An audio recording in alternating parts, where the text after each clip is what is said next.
Welcome back to Ozarks Fox AM.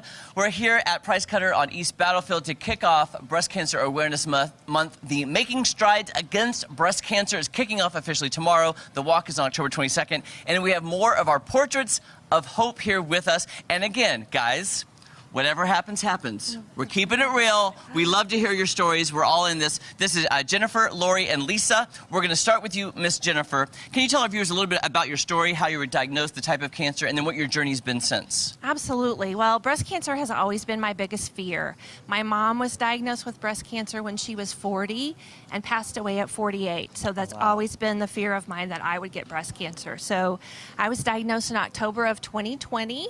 And so that biggest fear was realized, but I was determined that my story was going to be different. So I followed protocols, just everything doctors told me to do, followed those protocols. So I had a lumpectomy. I went through 12 weeks of chemotherapy. I went through radiation, and treatment finished just a few months ago, but am thankful that my last mammogram turned out well, and so I'm cancer-free. So Hallelujah. So thankful that they caught my cancer early, and that Do you think because of your mom, that probably put something in you like, you know what, I have to change course? Especially when you experience somebody in your family, like I did with mine. It's like, like you said, you need to rewrite that story. So that probably lit a fire under you to like, we got to get matters taken care of. Absolutely. So my sister and I both started mammograms early, and that really is what saved me. They caught mine early at stage 1, and I was able to get treatment. My story turned out very differently, so I'm very thankful. We're thankful. Yes. We're thankful for you. We're glad you're here and a portrait of hope. Let's you. pass the mic down on to Miss Laurie. Now, Miss Laurie, I just think you were so inspirational, and we were chatting before the show, and I know there's some tears, and don't be afraid of that, because that's fun. Because you know what? When you're talking about something, it brings up... I've talked to survivors who've been survivors for 40 years, and you've talked to somebody who's lost a loved one for 40 years. It's still there. It never goes away. Can you tell us a little bit about how you found it and what your journey's been so far through treatment? So I was diagnosed a year. It's okay. Tomorrow will be a year. I don't have any family history. I was negative for all the genetics. I did regular mammograms, never missed. And I have had dense breasts, so they always, or almost always, called me back for, the more studies, ultrasounds. But this time, it was cancer. So you had been checked before, and they found something that had never been cancer before. So you were Right. thinking, well, there's no family history, so I'm Right. probably okay. But you Right. kept going back, which is good. Yes. And because I went regularly, it was caught early.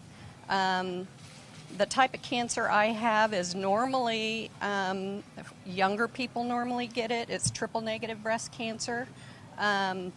The treatment for triple-negative breast cancer is a little bit different. It's not receptive to a lot of treatments, so really surgery and chemo are the only things you can do.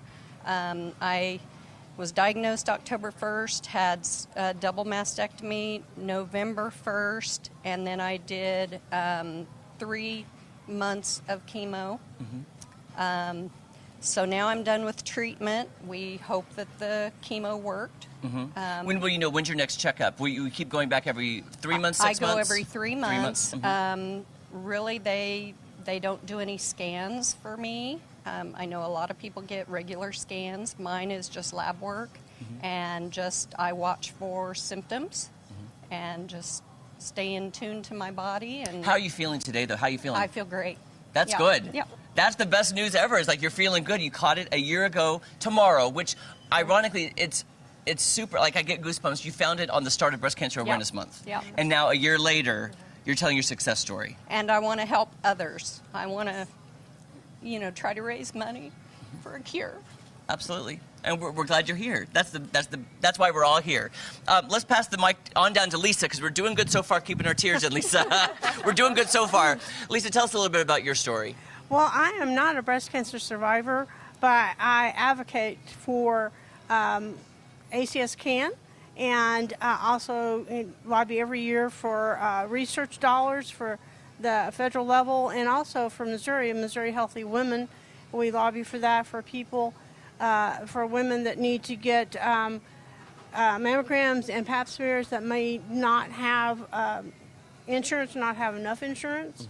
And also if they get diagnosed to that, they possibly could qualify for Medicaid to pick up their treatment. And how can people get in touch with you if they want to try to get services? Because it's amazing what you're doing. Well, the Missouri Healthy Women is down here is through Jordan Valley Park, I believe. Okay. Also, they can get in touch with Ann with American Cancer Society. She can help out with that, or get in touch with fightcancer.org. Is information on ACS CAN.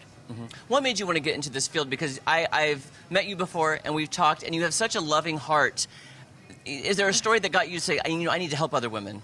Actually, it's kind of reverse. I started volunteering for American Cancer Society 4 years before my husband got diagnosed with colon cancer. He is now a 19-year survivor. Amen. That's my tears. See, there's your tears. But see, cancer affects everybody. It does. And no history of cancer in his family, no genetic anything. But yes, it's just, I was looking for something to volunteer for and found a home. And you found a home, and we're so thankful you're here. 25 years later, I'm still doing this. 25 years? Yes. Wow. And the stories you must have heard in 25 years. I can't even imagine. Especially since I'm only 27. And don't forget, too, the walk is coming up October 22nd. And if people want more information, they go to the website. But we're still needing more teams. And I know you're out there at one of the tables, right, Lisa? Yes, I am. At one of the tables, there's places to donate. There's places to sign up. If you want to create a team, you can also get the tribute signs, which are amazing. And they're going to have it printed on for you. Ladies, thank you so much for your time. And thank you for your stories.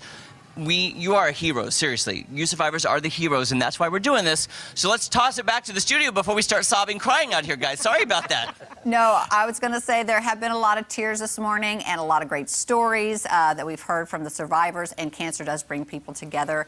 You are also a cancer survivor, Luke, Yes, and this has been incredible. And it's wonderful it's not a good situation to have to bond over, but man, you do make lifetime friends. Yes, and I can feel the love from those survivors. Jeremy, thank you for acknowledging them, because as a survivor myself, I can feel the love. Yeah. And it just goes to show you, cancer does not discriminate on age. It can affect anybody at any age, and bringing awareness, especially October for breast cancer awareness, but for any cancer really the entire year, bringing awareness to it and getting checked and checking with your doctor, and of course helping raise money. And we're starting right now here at East Battlefield Price Cutter. If you can come on by. Cancer does not discriminate, guys. That's right. It's right. All right, Jeremy, thank you so much. And just a reminder that breast cancer does affect men as well. And then the young lady that talked earlier, man, it can happen really young. That's true. I was 29 and I had Hodgkin's lymphoma, so you're right. It does not discriminate against age. So take care of yourselves. Make sure you get checked and stay well. Right? That's right. All right. That's right. What are we going to do coming up next? Well, after this, we're going to have something. We're going to have some fun. We are going to have some fun. Right. We're going to do some shanty songs. We're going to learn some. Stay with us. We'll be back.